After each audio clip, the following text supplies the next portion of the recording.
Jai Hind to one and all. Today I am here with the 10th class SST English medium. Today we are going to discuss about unit number 2 from Pariksha board, that is disaster and disaster management.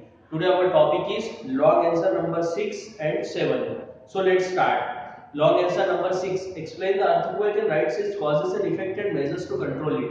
देखिए हमें earthquake को explain करना है, फिर इसके causes बताना है कि अर्थक्वेक के कॉजेस क्या होते हैं, फिर हमें उसके कंट्रोल जिस तरीके से अर्थक्वेक कंट्रोल हो सकता है उसके मेजर्स बताने हैं।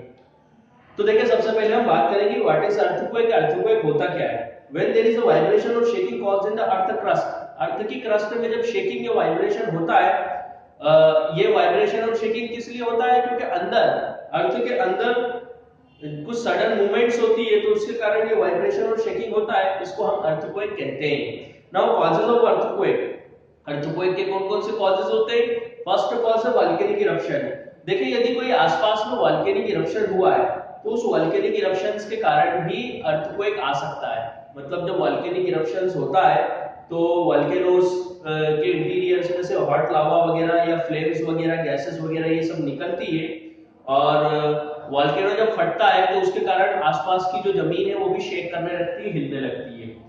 तो इस तरीके से अर्थक्वेक ऑकर होता है।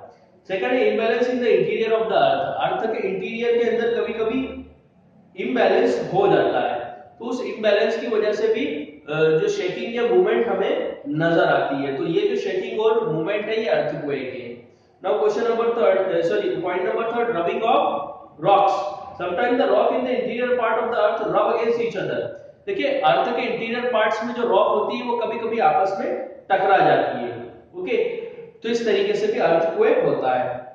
Now effect of earthquake, earthquake के क्या-क्या इफेक्ट होते हैं वो हमें यहाँ पर बताना है।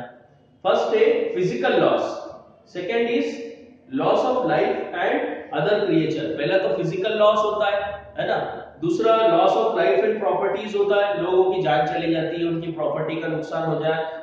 Third effect on public health, लोगों की हेल्थ पर बुरा असर पड़ता है। अर्थक्वेक की वजह से लोगों की या जानवरों की मरने की वजह से बहुत सी एपिडेमिक्स, महामारी फैल जाती है, तो लोगों की हेल्थ पे बुरा असर पड़ता है। वाटर सप्लाई इज अफेक्टेड, जो वाटर सप्लाई है वो भी प्रभावित होता है। ट्रांसपोर्टेशन नेटवर्क वगैरह बर्बाद हो जाता है, कम्युनिकेशन नेटवर्क भी बर्बाद हो जाता है। Okay, now measures to minimize the effect of earthquake. Earthquake के इफेक्ट को कम करने का जो तरीका है वो अब हमें बताना है। देखिए first, the design of the houses in the flood prone area should be prepared in the consultation with the architectural engineer. देखिए जो फ्लड प्रोन एरियाज है वहां पर घर की जो डिजाइन है वो आर्किटेक्चरल इंजीनियर की कंसल्ट से ही बनाना चाहिए।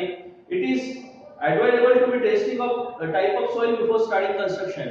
जब हम कंस्ट्रक्शन स्टार्ट करें तो उससे पहले सॉइल टेस्टिंग कराई जाए। ओके, देखिए सॉफ्ट जो सॉइल होती है उस पर बिल्डिंग को कंस्ट्रक्ट नहीं किया जाए। Okay, if construction is to be done on such surface, the designs of the building should be such which take care of this problem. देखिए यदि कहीं पर सॉफ्ट सॉइल है और वहां पर हम बिल्डिंग का कंस्ट्रक्शन करना चाहते हैं तो हमें उस तरीके से डिजाइन करना है उसको कि वो अर्थक्वेक की जो प्रॉब्लम है उसे झेल सके। ओके, मींस जो प्रोटेक्टिव मेजर्स है वो हमें लेना है। The Indian standard bureau has published building code. देखिए जो स्टैंडर्ड इंडियन स्टैंडर्ड ब्यूरो है वो बिल्डिंग कोड्स या गाइडलाइंस बताता है अर्थक्वेक प्रोन एरियाज में, तो उसकी गाइडलाइन को भी हमें फॉलो करना चाहिए। If suitable measures have been adopted for protection of from earthquake in the existing building like. अब देखिए जो पब्लिक बिल्डिंग होती है जैसे हॉस्पिटल, स्कूल, फायर स्टेशन, तो यहाँ पर हमें सुटेबल मेजर्स अपनाना चाहिए अर्थक्वेक को, मेजर्स अर्थक्वेक से प्रोटेक्ट रहने के लिए। The architectures, builders, contractors, designer, financiers and concerned government officer, so also house owner should be sensitized and trained in the direction, and suitable training program should be designed for these। देखिए हमारे जो architectures हैं, ये builder है या contractor, designer है या financiers है या और भी जो गवर्नमेंट ऑफिसर्स हैं या जो हाउस ओनर है, उनको भी हमें ट्रेन करना है इस डायरेक्शन के अंदर और उन्हें सूटेबल ट्रेनिंग देना है ताकि जो अर्थक्वेक है उसके इल इफेक्ट को मिनिमाइज किया जा सके। नाउ क्वेश्चन नंबर 7 है राइट एनी 4 नेचुरल डिजास्टर। यहाँ पर हमें कोई से 4 नेचुरल डिजास्टर के बारे में बताना है। तो देखो ये आप पहले भी लिख चुके हो, 4 कोई से हम नेचुरल डिजास्टर बता सकते हैं। पहला है ड्रफ्ट। ड्रफ्ट के बारे में हम पहले भी लिख चुके हैं, व्हाट इज ड्रफ्ट। देखिए ड्रफ्ट क्या होता है, किसी एरिया के अंदर यदि 25% से कम या 25% रेनफॉल हुई है, जो वहां की नॉर्मल रेनफॉल होती है ना, तो वहां पर उसे हम कहेंगे ड्रफ्ट। ठीक है, उस सिचुएशन को हम ड्रफ्ट कहेंगे। इसके अलावा यदि किसी एरिया के अंदर 50% रेनफॉल ही हुई है 2 सालों से लगातार, तो उसे भी हम ड्रफ्ट, इस सिचुएशन को भी हम ड्रफ्ट कहेंगे। ठीक है, नाउ फ्लड। देखिए फ्लड मींस बाढ़ आना, एक जो छोटा एरिया है उसके अंदर ज्यादा पानी का जमाव हो जाना, और ये जो पानी है ये लोगों के घरों के अंदर घुस जाना, जिससे लोगों की loss of life and property होना, जिंदगी का नुकसान होना और उनके माल का भी नुकसान होना, तो इसे हम कहेंगे फ्लड सिचुएशन। देखिए ये फ्लड सिचुएशन बहुत सारे कारणों से होती है। जो डैम होते हैं उसमें क्रैक्स होने से या डैम के फटने से ये सिचुएशन हो सकती है।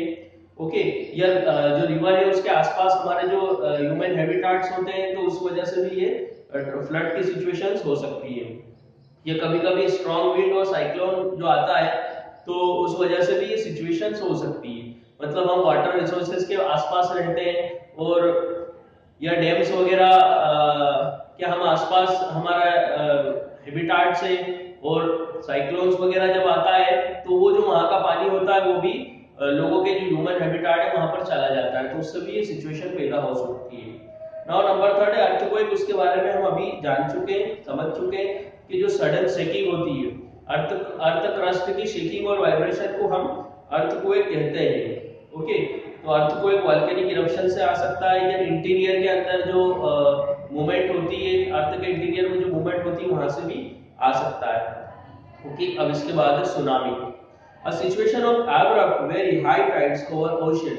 देखिए ओशियन के अंदर बहुत ज्यादा हाई टाइड का आना, ये वोल्केनिक इरप्शन या अर्थक्वेक की वजह से आ सकता है, तो इसको हम सुनामी कहते हैं। देखिए tsunami, volcanic eruption, earthquake, sorry जो ओशियन है, ओशियन के अंदर डीप में यदि अर्थक्वेक या